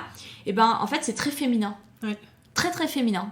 Et c'est cool. C'est un constat que je partage, ouais. Ouais, et je trouve ça assez sympa. Il y a une sorte de sororité. Et normalement, c'est assez bienveillant. Bon, moi, j'ai pas de haters sur mes réseaux sociaux, en tout cas. Ah, mais c'est bien. Jamais. Donc toi, tu es une femme d'origine indienne. Ouais. Tu mets à l'honneur la culture indienne dans ton travail. Comment est-ce que tu as été accueillie par le milieu de la gastronomie française ? Parce qu'il y a souvent, tu vois, la gastronomie française, on a souvent l'impression que... c'est pas très féminin. Déjà, c'est pas très féminin, mais c'est aussi que y a un patrimoine gastronomique qui est très important en France, et souvent avec une forme de, de prétention, en se disant c'est la meilleure cuisine du monde, c'est la plus grande cuisine du monde. Voilà. Et comment est-ce que toi, tu as été accueillie avec une cuisine étrangère ? Encore une fois, le truc, c'est que la cuisine indienne, elle suscite quelque chose d'assez positif, en fait. Généralement, et depuis le début, en fait... j'ai jamais eu des gens réfractaires quand je me suis présentée et quand j'ai parlé de mon activité de cuisine indienne. En général, j'ai eu souvent la plupart du temps, des gens qui étaient très intéressés en disant « Ah, waouh, génial de la cuisine !» Les yeux qui brillent un peu y compris chez des professionnels. Parce que ça, tu nous avais fait ce retour sur finalement le grand public. Ouais, y compris, généralement, les chefs ou quoi. J'ai d'ailleurs un chef avec qui il s'appelle Mathieu Dupuy-Baumal, avec qui j'avais travaillé, j'avais fait des événements des 4 mains, qui a maintenant été étoilé depuis et avec qui je suis restée en contact, qui travaille dans le sud du côté d'Aix-en-Provence. Qui lui avait aussi quelqu'un qui avait beaucoup voyagé, donc il y avait une énorme ouverture d'esprit sur la culture, qui est fasciné par le Japon, etc. Et tu vois, moi je pense qu'en fait ça dépend aussi de l'ouverture d'esprit des gens de base. C'est-à-dire que généralement les gens qui ont un intérêt pour les cuisines étrangères, c'est souvent des gens qui ont beaucoup voyagé. Parce que la cuisine indienne, en fait, elle est... On n'y arrive pas par hasard. Moi j'ai souvent des gens qui ont voyagé déjà, qui sont partis en Inde et qui sont revenus... changés, alors pas forcément métamorphosés, mais qui ont été marqués en fait, et du coup qui ont envie de retrouver des choses qui les ont, qui ont été, qui ont des souvenirs en fait souvent, et qui veulent y revenir. Et après t'as vraiment, t'as plusieurs cas de figure, t'as vraiment cette espèce de part de mystère aussi qui suscite la cuisine indienne. Elle a un mystère, c'est-à-dire que les gens aiment la cuisine indienne souvent, mais ils savent pas pourquoi. Ils n'arrivent pas à l'expliquer. Qu'est-ce qui te plaît, toi, par exemple, dans la cuisine indienne ? Est-ce que ça te plaît, d'ailleurs, la cuisine indienne ? J'adore. Tu vois, t'as les yeux qui brillent, tu me dis j'adore. En fait, moi, ce que je trouve, c'est qu'il y a un usage des épices, par exemple. Mais qui est mystérieuse un peu quand même. Oui, c'est ça. En fait, c'est ça. Et puis, même quand on pense à des classiques comme le curry, en fait, quand on creuse un peu, on se rend compte qu'il n'y a pas... C'est pas une pâte de curry, c'est une multitude. Il y a un petit truc magique. Tu vois, moi, j'ai l'impression que quand je cuisine... Même avec des gens, parce que moi ce que j'aime c'est cuisiner et transmettre, c'est que les gens en fait ils se rendent compte que déjà c'est plus simple qu'ils avaient imaginé, qu'il y a un petit truc magique dans l'utilisation des épices, parce que entre la manière dont les Français utilisent les épices et la manière dont les Indiens l'utilisent, il y a quand même un énorme écart. Bien sûr. Et du coup les gens en fait ils se rendent compte que waouh, en fait ok, le résultat du plat indien qu'ils adorent, c'est tout simplement un savant mélange d'épices bien équilibré, bien cuit surtout, parce qu'on fait frire les épices, on les fait revenir assez longtemps, etc. Et ça donne un truc un peu magique dans la sauce, qui fait que cette sauce, waouh. Et normalement, grâce à ça, et c'est pour ça que mes ateliers de cuisine marchaient vraiment très très bien et ont toujours marché, grâce à cette vision-là que tu as après les ateliers et après avoir vu comment on utilise vraiment, comment on réalise des plats indiens, et ben en fait tous les a priori se sont envolés sur la cuisine indienne, sur le fait que ça pique, sur le fait que ce soit lourd, sur le fait que, enfin tu vois, tous ces trucs tous les petits points négatifs s'envolent. Et ça c'est cool, c'est ce que j'aime en fait dans mon activité, tu vois. Oui, bien sûr. Et depuis, ça fait une dizaine d'années que tu travailles dans le milieu de la gastronomie. Est-ce que tu as l'impression que la place des femmes évolue de manière positive? Donc tu l'as dit, toi tu fais partie finalement d'un réseau de plein de femmes, un réseau informel, hein, mais bien sûr. Tu nous l'as dit. Est-ce que tu as l'impression que la place des femmes, elle est de plus en plus importante, ou est-ce que ça peut évoluer depuis que tu as commencé? En fait, moi j'ai l'impression que c'est un milieu, en tous les cas, en dehors de la grande gastronomie et des chefs un peu old school, mais voilà, j'ai l'impression que justement c'est un milieu qui est assez féminin. Totalement. En fait, moi, je rencontre... mes activités sont très diverses. Donc, tout ce qui est dans la prod, ça va être un peu plus masculin. Mais dans tout ce qui est cuisine, franchement, moi, mon réseau, il est quasiment 100% féminin, soyons clairs. Ouais. Ou alors après, t'as des binômes, t'as des couples, comme tu vois, couple de nomi, ou t'as des couples qui vont travailler ensemble. Mais c'est vrai que sinon, assez féminin, et je trouve que ça n'a pas forcément changé par rapport à avant. Mais c'est juste qu'on en parlait moins, je pense. Peut-être. Ouais, peut-être qu'aujourd'hui, le féminisme est un peu à l'honneur. Tu vois, il y a des mots qui changent, par exemple, auteur qui devient autrice. Moi, j'arrive pas à dire autrice, parce que j'ai toujours été auteur, donc j'ai l'impression que j'arrive pas à dire je suis autrice. Mais je suis autrice. Ouais, totalement. Mais j'avais du mal à dire que j'étais auteur aussi au départ. À me le dire. Est-ce que tu aurais un conseil à donner aux auditeurs, aux auditrices qui nous écoutent, qui seront, j'en suis sûre, inspirés par ton parcours? Beaucoup de gens se posent la question de la reconversion, beaucoup de gens se posent la question de lancer sa propre boîte, de devenir son propre patron. Est-ce que toi tu as des... On me pose la question tout le temps. Est-ce que toi tu as un conseil un peu qui fait bilan de ton expérience? Alors, ouais, je donne toujours le même conseil d'ailleurs aux gens, parce que c'est vrai qu'on me sollicite beaucoup pour savoir comment ça a démarré, pourquoi et les conseils. Moi, le truc c'est que quand ça a démarré, j'avais pas du tout l'intention de faire la cuisine. Et c'est ça en fait le truc un peu particulier de mon parcours, c'est que en fait j'ai pas réfléchi. Je me suis lancée, je dis souvent que c'est la cuisine qui m'a attrapée et qui m'a qui m'a choisi même, je dirais. En fait, j'ai l'impression que c'est la cuisine qui m'a choisi, c'est pas moi qui ai choisi la cuisine. Si c'était à refaire, je ferais exactement la même chose, mais je pense que les gens réfléchissent trop, se posent trop de questions. Et les gens qui veulent vraiment se lancer, faites-le sans trop réfléchir. Testez-vous, lancez-vous, mais arrêtez de trop réfléchir parce que, ça, comme j'ai dit tout à l'heure, je sais pas, je trouve que ça peut être sujet à des freins en fait et à des peurs. Après, évidemment que se lancer quand on est jeune et sans enfant, c'est plus simple, et quand on est une femme, parce que du coup, effectivement, on a moins de responsabilités, on a moins de charges, comme on disait tout à l'heure, on a moins de...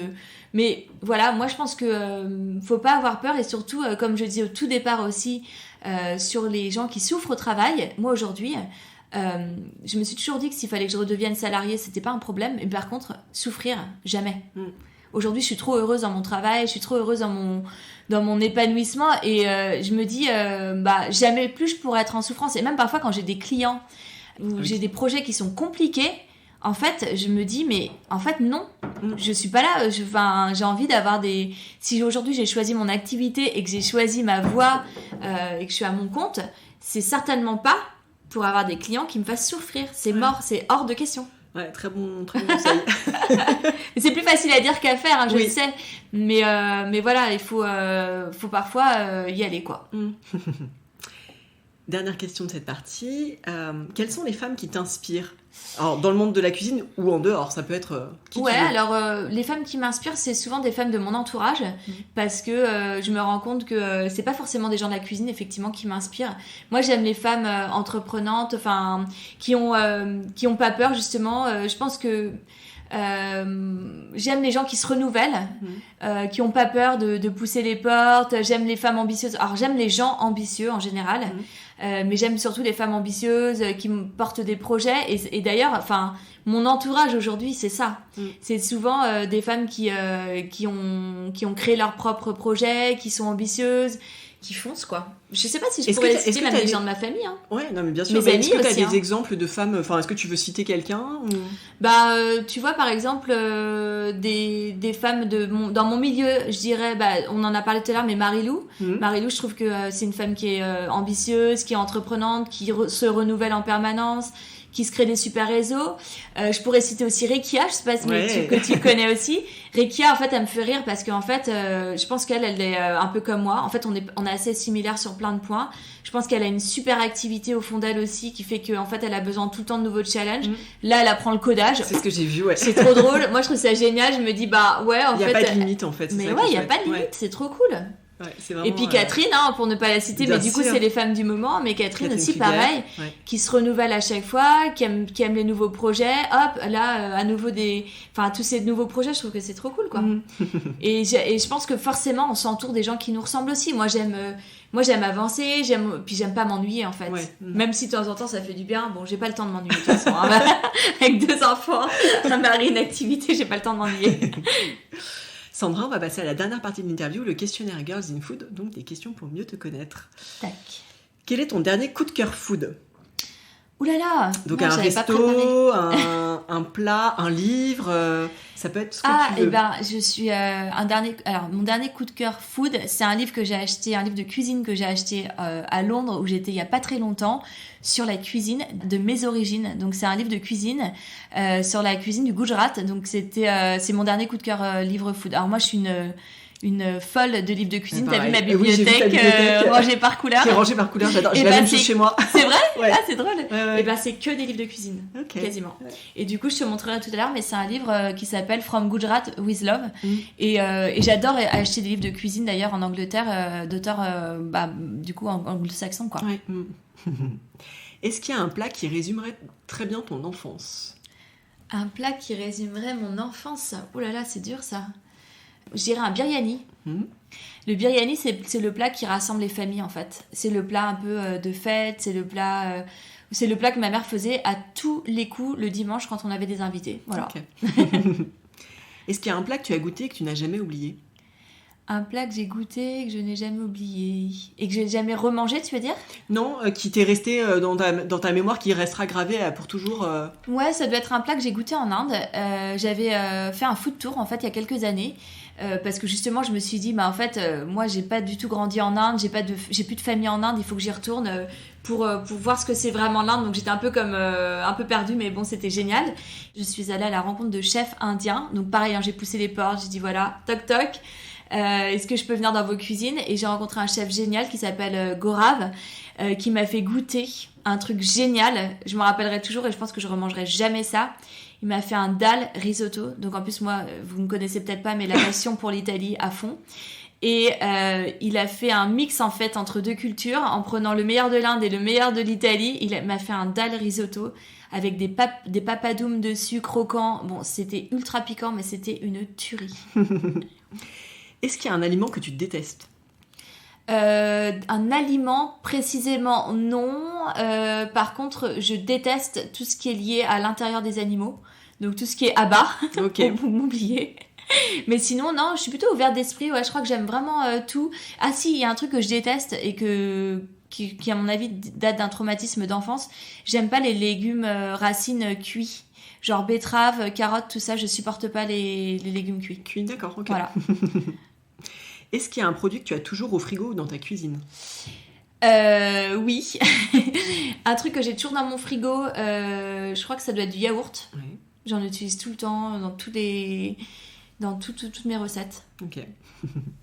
Quelle est justement ta recette fétiche, celle que tu fais tout le temps à la maison, par exemple pour ta famille ? Eh ben, figure-toi que je vais reparler de ça, mais moi, à la maison, le plat qui marche à tous les coups pour tout le monde, les petits, les grands, tout le monde, je fais tout le temps et qui me prend 5 minutes parce que c'est un peu comme faire des pâtes pour des gens, parce que moi, c'est ma recette, mais je fais un dal, en fait, dal de lentilles corail au lait de coco, avec un petit chapati à côté, tu sais, le petit pain là, qui est fait en 5 minutes.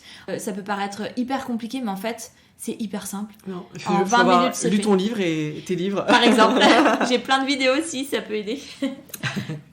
Et justement, quand tu fais cette fameuse recette fétiche, quand tu es en cuisine, qu'est-ce que tu écoutes ? Est-ce qu'il y a de la musique qui passe ? Est-ce que tu écoutes la radio ? Est-ce que tu écoutes des podcasts ? Est-ce que au contraire, tu travailles en silence ? Alors ça dépend, un peu tout. J'aime bien écouter de la musique, j'aime bien la radio parce que du coup ça me fait découvrir des artistes et je suis pas forcément fixée sur des artistes. Parfois j'ai la télé en fond aussi parce que j'ai l'impression d'avoir de la présence, c'est un peu bizarre. Et puis parfois des podcasts. Ok. Quel est le resto de ta vie, donc ton restaurant préféré de tous les temps, s'il n'en restait qu'un ? Mon restaurant préféré de tous les temps, alors dans le cadre hors boulot, parce que je peux pas citer les gens avec qui je travaille évidemment, mais franchement, moi je suis capable de faire un aller-retour à Londres pour aller manger chez Dishoom. Et après, ouais, je dirais, je citerai celui-là parce que c'est un peu le truc, voilà. Okay. Et puis c'est facile, c'est accessible, tu vois. Et à l'inverse, est-ce qu'il y a un restaurant qui te fait rêver où tu n'es pas encore allé, mais qui est tout en haut de ta liste des restaurants à découvrir? Le fantasme. Ouais, je rêverais de tester le restaurant du chef Gagan, qui fait quand même partie des restaurants, les meilleurs restaurants du monde. Mais je sais pas trop où il en est dans son actualité, mais il me semble qu'il devait fermer, qu'il devait ouvrir au Japon. Ouais. Et j'en suis là à peu près. Mais il est tellement fou et fou dans le bon sens du terme que j'adorais. Ce serait un rêve de fou, carrément. Dernière question de cette interview. À quelle femme est-ce que tu passerais le relais au micro de Girls in Food? Qui est-ce que tu aimerais entendre dans un prochain épisode? Eh ben, j'irais Rekia. Ouais, j'irais Rekia. Alors, c'est marrant parce qu'on en a déjà parlé, mais... Elle, c'est vraiment... c'est marrant parce qu'en fait, on se connaît depuis toujours, donc depuis le tout début. Et j'aime bien, elle a un grain de folie, elle est franche, elle est authentique, elle connaît plein de gens, et puis elle a eu 1000 vies, quoi. Ouais, et du coup, je trouve que c'est super intéressant. Et d'ailleurs, j'ai appris des trucs il y a pas longtemps sur des anciennes vies qu'elle a eues. On a des points communs, et du coup, je trouve ça trop drôle et on se marre trop avec elle. Un grand merci, Sandra. Ben, merci à toi, Adeline. À très bientôt. Au revoir. Si ce podcast vous plaît et que vous voulez m'aider à le faire connaître, mettez-lui 5 étoiles et laissez un commentaire sur Apple Podcast ou sur votre appli de podcast préféré. À bientôt pour une nouvelle interview de femmes inspirantes.